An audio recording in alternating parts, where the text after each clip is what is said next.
Hello, gentlemen, and welcome to yet another episode of the Gentlemen's Club. I'm your host, Marc.antomattei, and in today's episode, I'm doing yet again another whiskey versus. In this same recording session, I had already recorded the reviews of the Johnnie Walker Red Label and Black Label back to back, and now I'm recording a comparison between the two.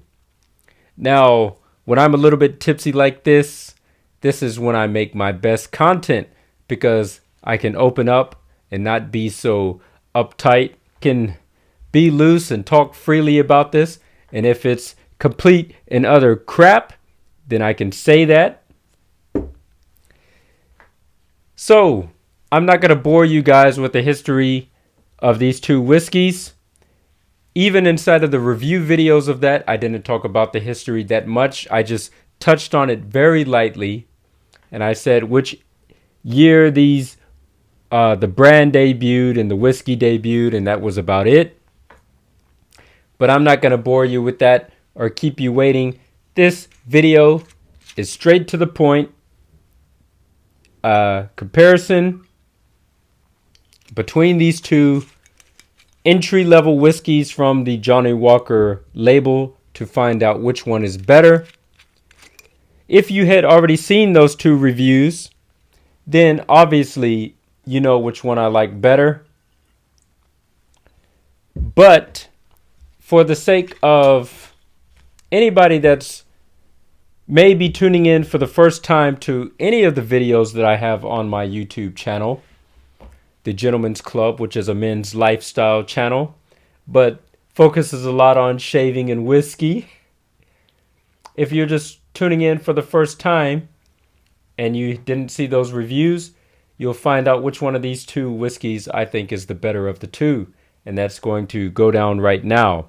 So this is the Black Label and this is the Red Label. This glass is very wet because I had rinsed it out from drinking this prior to conducting this current review that I'm doing now. I put some water inside of there and I drank that to clean my palate. And now it comes time for the test. No more talking, just tasting.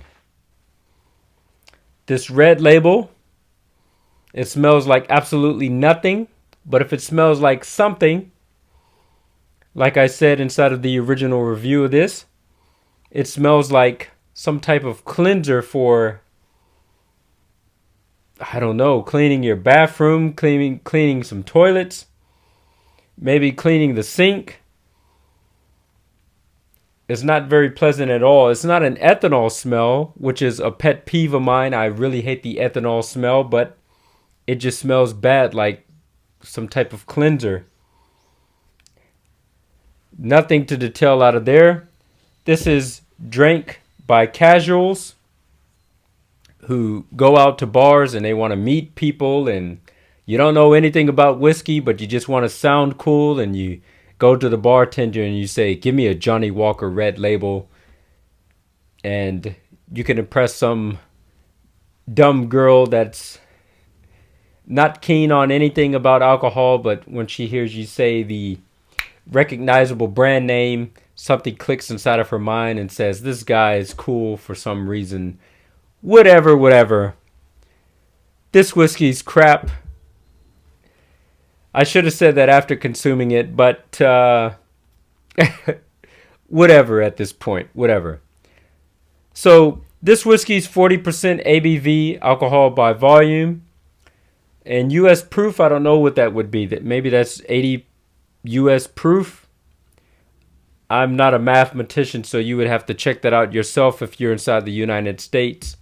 I'm from the United States, by the way, but it's just that I don't live there now, and I haven't lived there for the past 15 years, so I'm not so knowledgeable about this word proof, whereas ABV, alcohol by volume, is used in the rest of the world, the rest of the developed world, with the exception of the United States, where they still use proof.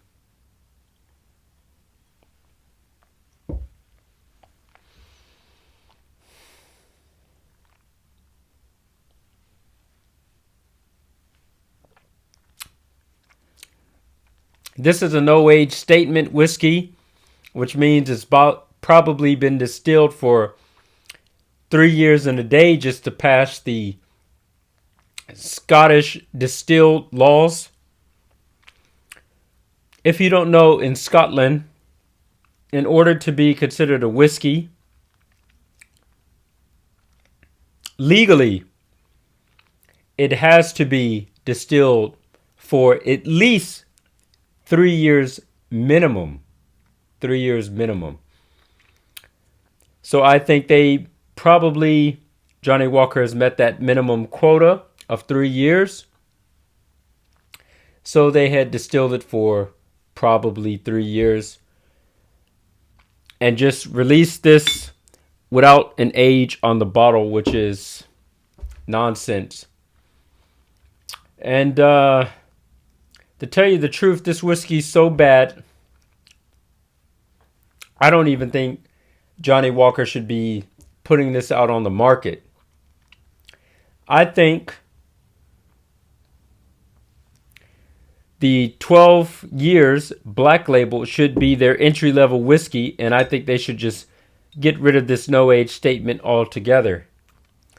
But because of the price and the people out there buying this crap, I don't know why you would buy this crap to make it the world's most sold or number one sold Scottish whiskey in the world.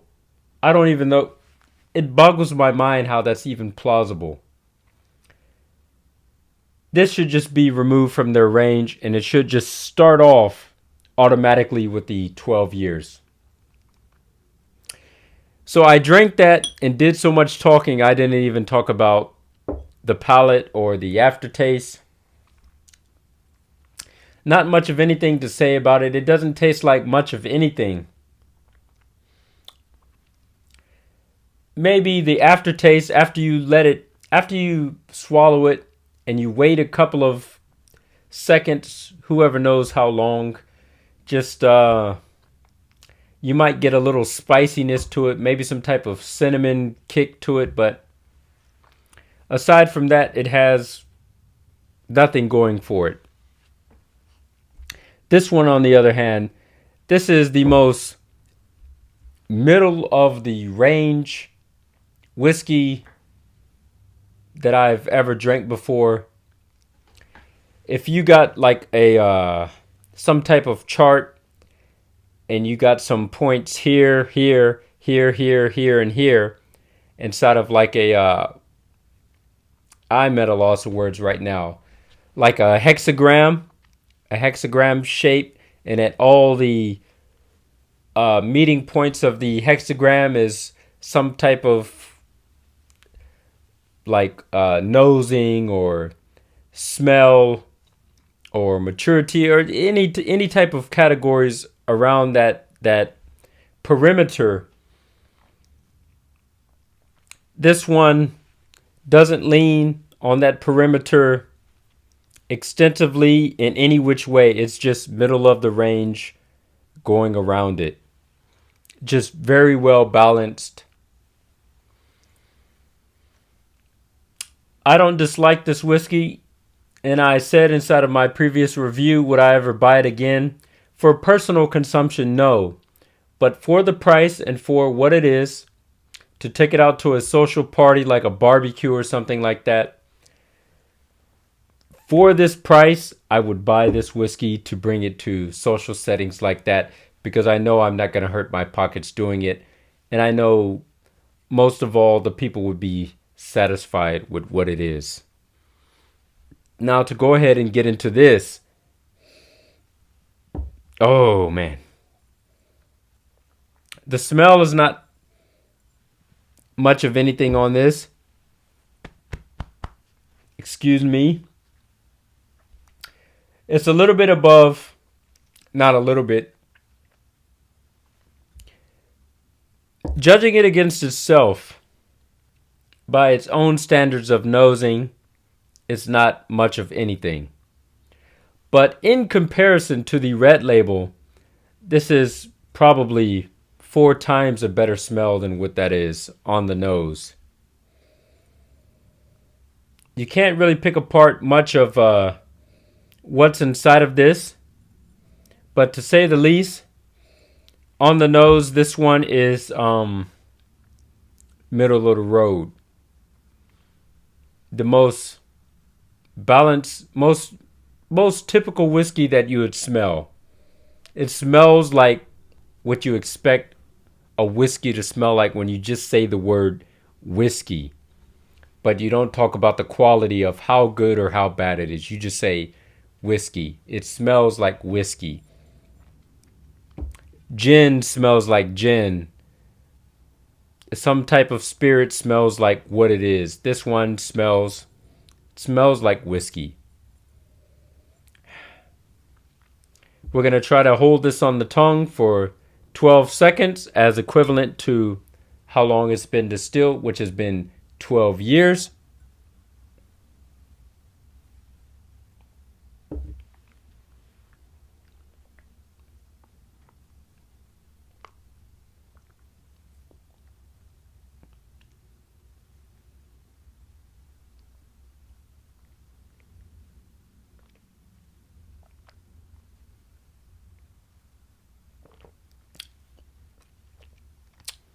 On the tongue is very light. It's buttery. Buttery means not so much it tastes like butter, but just the effect that it physically has on your tongue. It feels like it's lubricating it. And I would say that's like a buttery type of feeling. You wouldn't say like oil, because that has, well, it kind of has association with cooking. If you're talking about cooking oil, not what you use to lubricate your car. But when I want to grease a pan very well, to have a grease pan for something not to stick to it, but I want that grease to have some type of flavor to it, that's going to add some type of flavoring to the meat, like some salmon or something like that. Like if I'm buttering the pan with butter, that's what I feel like this whiskey's doing. It's buttering the tongue. Very nice and easy. It's a very nice feeling to have on your tongue. The aftertaste kind of lingers on with you a little bit. It's very nice to have. In comparison to other whiskeys, this may or may not beat that out for the price range. But for $15 roughly, of however much you're going to pay for this, which I'd say is roughly $15, it's quite good. It's quite good. It should be the entry level. And this one completely blows Red Label out of the water. If you're looking for a good starter whiskey, maybe I can recommend better. But if you wanted to start off with Johnnie Walker as your foray as into getting into whiskey tasting, it's not a bad first start. There's better, but it's not a bad one. Nothing more to say about this. Obviously, this is the better of the two. This is probably 6 times as good as this for less than half of the price. Nothing more needs to be said. Gentlemen, I thank you for watching. Salute to you. Make sure that you drink responsibly. If you're in a condition like I am, where you're half past drunk, just don't go out, just stay home. But please drink responsibly. Salute to you. And until the next whiskey review, gentlemen, keep it classy.